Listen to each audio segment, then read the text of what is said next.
Merci Madame la maire, mes chers collègues. Je dois dire que ce débat arrive à point nommé et les interventions qui sont intervenues depuis tout à l'heure du côté de la droite parisienne nous ont permis de repérer un certain nombre de contradictions. Je veux d'abord le dire très clairement.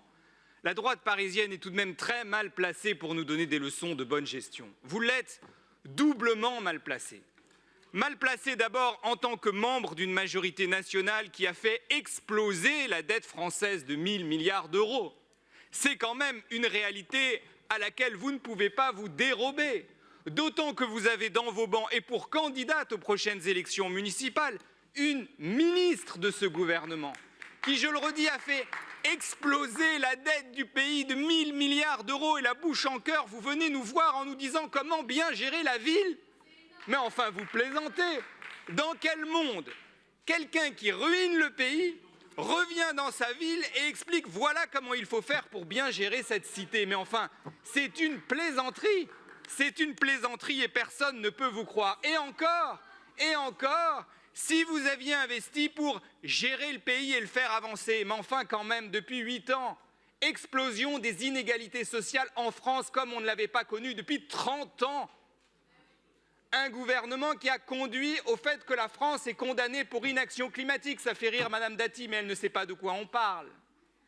Un gouvernement qui, chaque année, verse 211 milliards d'euros d'aide publique aux entreprises sans la moindre contrepartie, y compris des entreprises qui licencient, qui font de l'optimisation fiscale.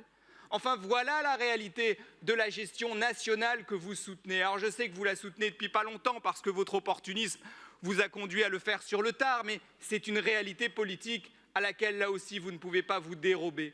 Et puis, deuxièmement, non seulement vous êtes membre d'une majorité nationale qui gère fort mal, mais vous êtes aussi membre d'une majorité régionale, celle de Madame Pécresse. Et puisque vous parlez des rapports de la Chambre régionale des comptes, lisez le rapport de la CRC qui concerne la gestion de la région Île-de-France par Madame Pécresse, le fait que la dette ait explosé, le fait que les dépenses de fonctionnement aient explosé, le fait qu'un certain nombre de dépenses extralégales aient explosé, en particulier les subventions à des établissements privés qui, tous les jours, font les titres des journaux pour des dérives homophobes ou sexistes. Voilà ce que vous défendez avec Madame Pécresse et voilà dans quoi vous investissez l'argent des franciliennes et des franciliens. Voilà la réalité.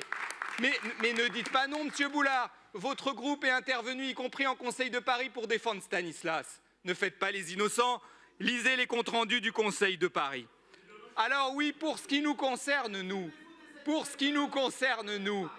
faisons un choix, 3 choix en réalité sur lesquels je voudrais insister. Le premier, et nous l'assumons parfaitement, arrêtez de hurler, Monsieur Boulard, restez calme. Vous vous taisez, Monsieur Boulard, et vous laissez parler Monsieur Brossard. Premièrement, le choix de l'investissement. De l'investissement pour faire des choses utiles pour les Parisiens et pour soutenir les entreprises. Vous devriez l'entendre, ça quand même. Investir, c'est créer de l'emploi et c'est remplir le carnet de commandes des entreprises. Deuxièmement, l'investissement dans le logement et en particulier dans le logement social. Et là aussi, permettez-moi de repérer quand même une contradiction majeure. Quand je vois que cette même Madame Dati, qui est hilare, envoie chaque jour 10 courriers à Jacques Baudrier, adjoint à la maire de Paris en charge du logement, pour appuyer des demandes de logement, et que dans le même temps, vous votez contre des programmes de logements sociaux, systématiquement contre les programmes de logements sociaux.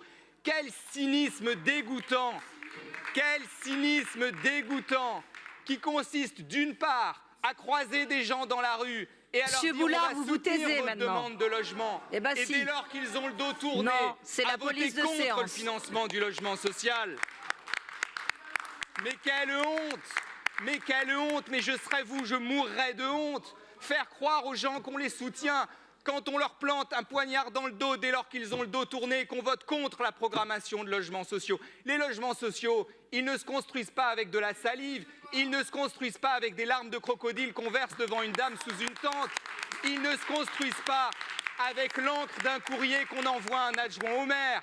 Ils se construisent avec des financements et ces financements, nous les votons et vous les refusez. Voilà la réalité de votre hypocrisie monstrueuse qu'on voit jour après jour au Conseil de Paris. Eh bien, cette réalité-là, comme votre réalité judiciaire, Madame Dati, j'en profite puisque pour le coup vous êtes là. Cette réalité-là, nous la répéterons inlassablement et vous aurez à rendre des comptes sur l'ensemble de ces sujets devant les électrices et les électeurs parisiens. Merci beaucoup, Monsieur Brossat.